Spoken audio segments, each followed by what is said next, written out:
పెద్దపల్లి జిల్లాలో మోడల్ కస్తూరిబా పాఠశాలలు అరాకొర వసతులతో కొనసాగుతున్నాయని కాల్వ శ్రీరాంపూర్ మాజీ ఎంపీపీ బీఆర్ఎస్ నాయకులు నూనెటి సంపత్ అన్నారు.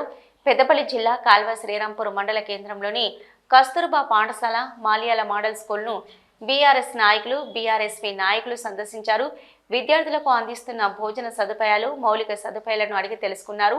ఈ సందర్భంగా మాజీ ఎంపీపీ బీఆర్ఎస్ నాయకులు నూనెటి సంపత్ మాట్లాడుతూ కాంగ్రెస్ ప్రభుత్వంలో పాఠశాలలను హాస్టళ్లను ముఖ్యమంత్రి రేవంత్ రెడ్డి నిర్వీర్యం చేస్తున్నారని అన్నారు. బీఆర్ఎస్ పార్టీ అధికారంలో ఉన్నప్పుడు పాఠశాలలకు హాస్టళ్లకు పెద్దపీట వేశారన్నారు.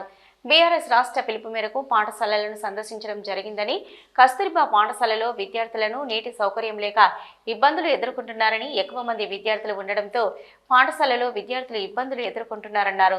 మాల్యాల మోడల్ స్కూల్లో మధ్యాహ్న భోజనం సరిగా లేకపోవడంతో విద్యార్థులకు టిఫిన్ బాక్సులు తెచ్చుకుంటున్నారన్నారు. ఈ కార్యక్రమంలో బీఆర్ఎస్పీ పెద్దపల్లి జిల్లా TRSP coordinator Koyyada Satish, BRSP గురుకుల బడిపాట ఇన్ఛార్జి చుక్క శ్రీనివాస్, నాయకులు నిధానపురం దేవయ్య, ఉప్పు శివపటేల్, దుర్మల రవి, కుంట శ్రీకాంత్, దొంతరవీణ ప్రభాకర్, సంతోష్, సతీష్, లవణ్, నరేష్ గౌడ్ తదితరులు పాల్గొన్నారు. కల్వకుంట్ల చంద్రశేఖరరావు గారు మాజీ ముఖ్యమంత్రి వర్యులు.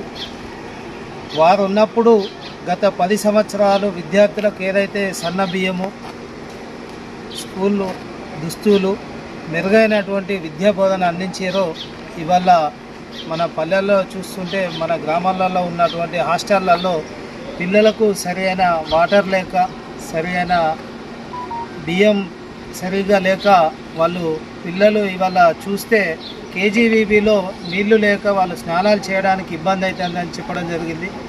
అక్కడ ఉన్న మెయిన్ సమస్య వాటర్ సోర్సు. దానికోసము ఎంతమందిని అడిగినా అధికారులు ఎవరు పట్టించుకోలేరు అని చెప్పడం జరిగింది. ఇవాళ కేజీవీపీకి తక్షణమే వాటర్ సౌకర్యం కల్పించాలని చెప్పి గౌరవ ఎంపీడీఓ గారిని కోరంగానే వారు ట్యాంకీ ద్వారా పంపిస్తానని చెప్పడం జరిగింది. అలాగే మోడల్ స్కూల్కి వచ్చేసరికి ఇక్కడ ఉన్నటువంటి పిల్లలలో దాదాపుగా 50 మెంబర్సు లంచ్ బాక్స్ తీసుకొచ్చుకొని స్కూల్లో భోజనం చేస్తున్నారు.